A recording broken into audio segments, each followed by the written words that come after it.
យោគឺខ្លាំងមែនតើចាគ្រាន់តែឃើញប្រអប់នៅខាងក្រៅហ្នឹងมันគាត់ថាមិនធម្មតាដែរចាឥឡូវយើងចេញរូបរាងមកហើយចា channel គឺមានច្រើនមុខច្រើនណាស់មែនតើចាbrand channel នេះដែរគឺជា brand មួយដែលល្បីចាគឺល្បីខ្លាំងអ្នកណាក៏ស្គាល់ដែរចាគឺស្អាតខ្លាំងណាស់បងហើយប្រភេទនេះដែរគឺស្វិត smooth សាច់ស្វិត smooth ស្អាតមែនតើហើយមាំល្អទៀតចាគេមានកឹបសម្រាប់បងប្អូនយើងបិទបើកចាមានកលឹះបិទបើកចាហើយគេមានបន្តោង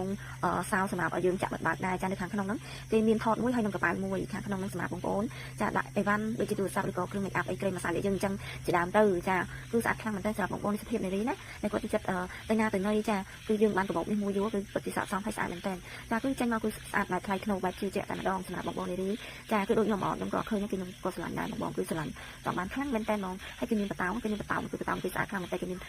មេសោមួយសម្រាប់ជាបន្តោងហ្នឹងចាមើលគេណាបងចាឥឡូវយើងមកមើល channel មួយទៀតហើយចា channel គឺមានច្រើនម៉ូតមែនតើបងចាអូយអានេះគឺថាខ្មៅ smooth ស្អាតមែនតើចេញមកពីចាញ់ចាំងតែម្ដងចាប្រភេទស្បែកក្រពើណាបងចាគឺមានកឹបបិទបើកចាមានដៃយួរធម្មតាក៏បានខ្សែស្ពីក៏បានដែរសម្រាប់បងអូនចាមិត្តនារីទាំងអស់គ្នាចាចិត្តប្រាណាគឺពណ៌នេះគឺស្អាតខ្លាំងមែនតើហើយអត់ចេះរើសម្លៀកបំពាក់ទេពណ៌នេះគឺយើងចង់ស្លៀកពាក់ឲ្យមិនយើងកាន់ក៏ស្អាតក៏សមដែរចាគឺថ្មីក្របតែម្ដងថ្មីលលងចាញ់ចាំងហ្មងចាគឺស័ក្តិសមសម្រាប់នារី